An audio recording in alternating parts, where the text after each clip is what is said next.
Good morning. We will pay attention to cash transactions today. The owner contributed vehicles and equipment and cash in the bank.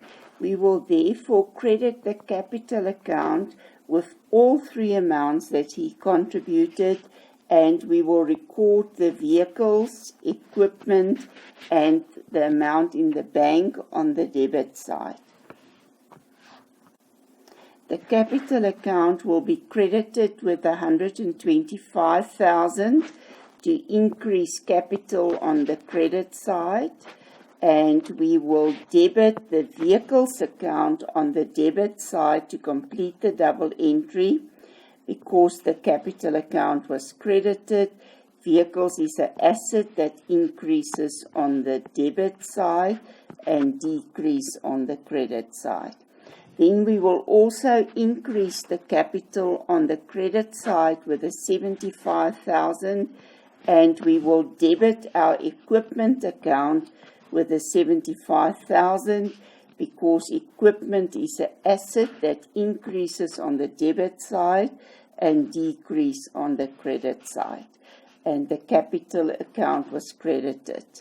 We will also credit the capital account with the 80,000 and increase the bank on the debit side with the 80,000. Bank is an asset that will increase on the debit side, and the money in the bank increased with 80,000. Inventory was purchased, so the business received inventory, and the one entry will be in the inventory account. We paid by check, so the double entry will be in the bank account. The inventory increased. Inventory increases on the debit side because it's an asset, so the inventory will increase on the debit side and the bank account will be credited. To decrease the amount on the credit side of the bank because we have less money in the bank as a result of the inventory that was purchased. Issued a check for 2,400 to pay rent. We pay money, so the one entry will be in the bank account, and we pay rent expense, so the rent will be the double entry.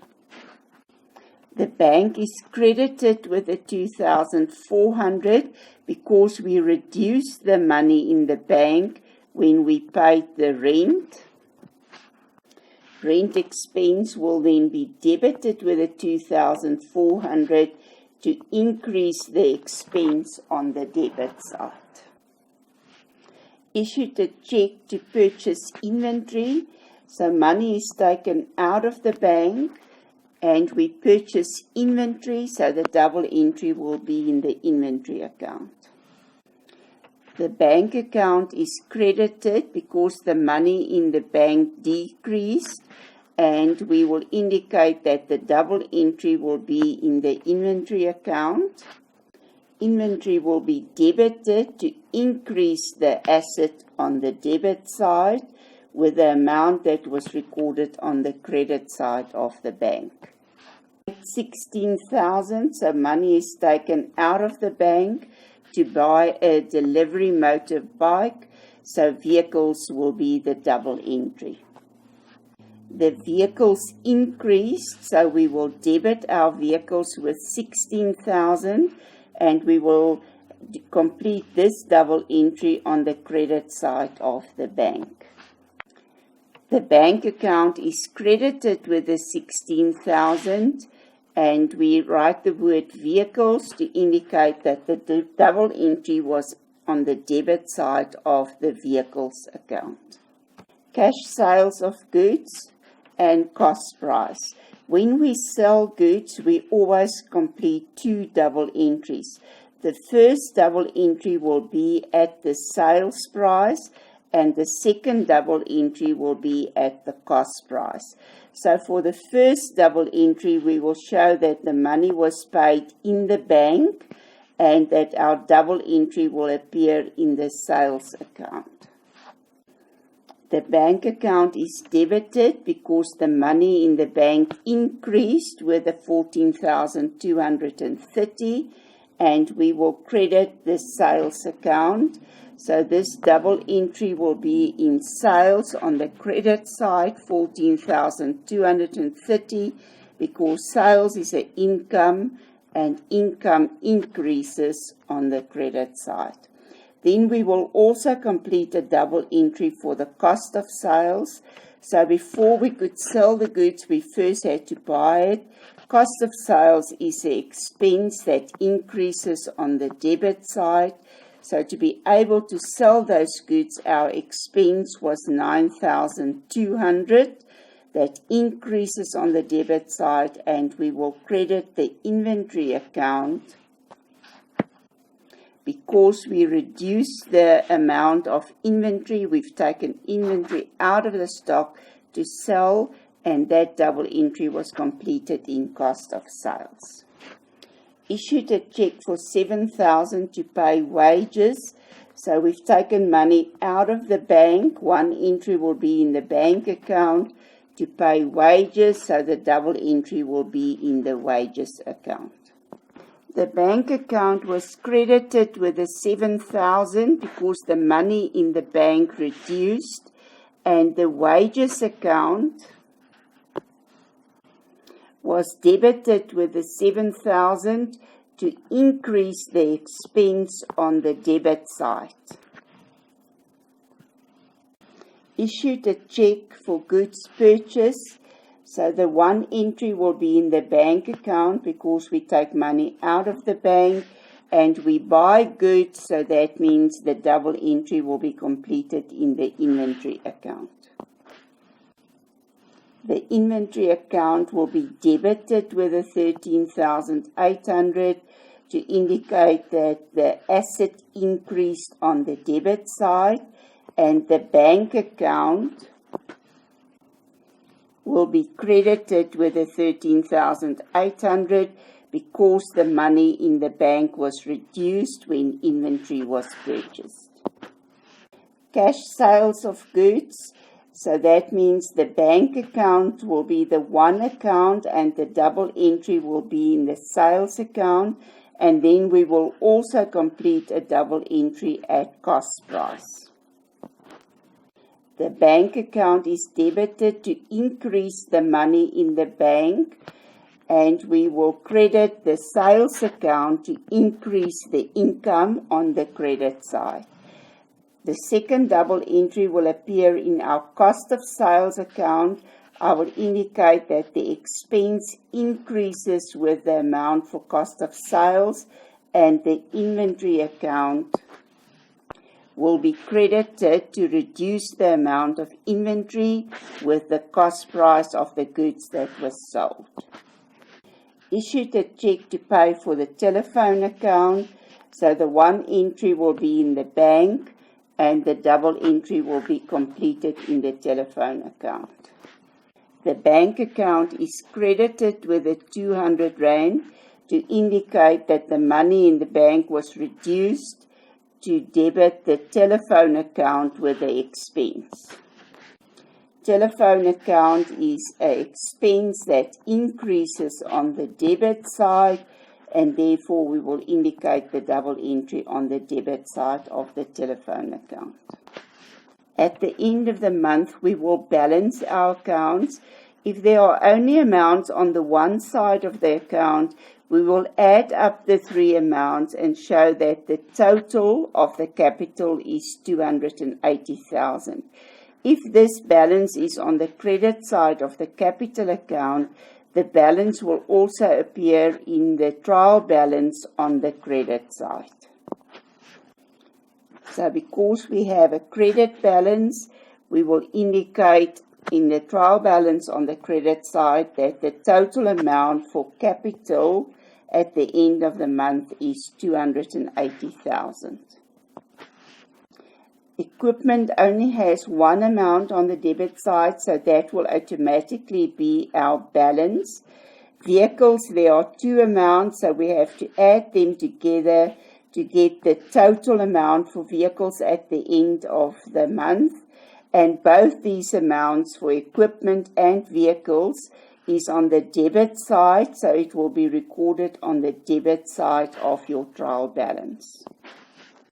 So in the trial balance, we will indicate that the balance in equipment is on the debit side, 75,000, and the balance for vehicles on the debit side is 141,000. In the inventory account, we have amounts on both sides of the account, so therefore we have to calculate the balance, that is the difference between the debit side and the credit side. Inventory is an asset. Assets always have debit balances, so we will first add up the debit side of the three amounts and see that the total is 66,200. Then we will subtract the amounts on the credit side, and if we subtract it, we see that the difference between the debit side and the credit side is 42,125, and that is my balance that I will carry down to the next month. This balance is recorded above the total because if I add all the amounts including the balance, it must give me the same total as the total that I had on the debit side. These totals must always be the same. They must be on the same line, and you are not allowed to write any words next to the total. This balance will be brought down to the next month on the opposite side, and we will indicate that on the 1st of December we have inventory with a value of 42,125. Because this balance is brought down on the debit side, it will be shown in the trial balance on the debit side. And we will indicate in the trial balance that the balance for inventory on the debit side is 42,125. We will add up the amounts on the debit side of the bank account to get the total, and then we will subtract all the amounts on the credit side to determine what is the difference between the debit and credit side, and that will give me 22,805. That is entered above the total because that is the balance that will be carried down to the next financial year or the next month. When we add up all the amounts on the credit side now, including the balance, it will give me the same total I had on the debit side. And I will bring down that balance on the opposite side below the total to indicate that the balance is on the debit side. On the 1st of December, we start with money in the bank.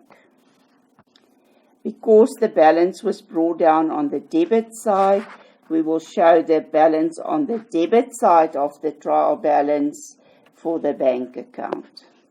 Sales will be added up, and that will give us a balance of 34,605. Because it's on the credit side, we will show it on the credit side of the trial balance. And we will indicate that the balance is 34,605. All the other accounts is expense accounts, so therefore all their balances will appear on the debit side of the trial balance. So before I even add up the trial balance, I must ensure that my balances are on the correct side. I know capital always has a credit balance. Assets always have debit balances. Income always have a credit balance, and expenses always have debit balances.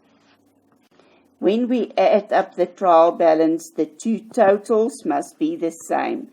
If the total on the debit side is not equal to the total on the credit side, it indicates that you made a mistake. So you either made a mistake balancing the accounts, or you recorded two debits instead of a debit and a credit, or you only recorded one entry on the debit side and you didn't complete the entry on the credit side. So as soon as you see that these two totals are not the same, you have to go and look for the mistakes.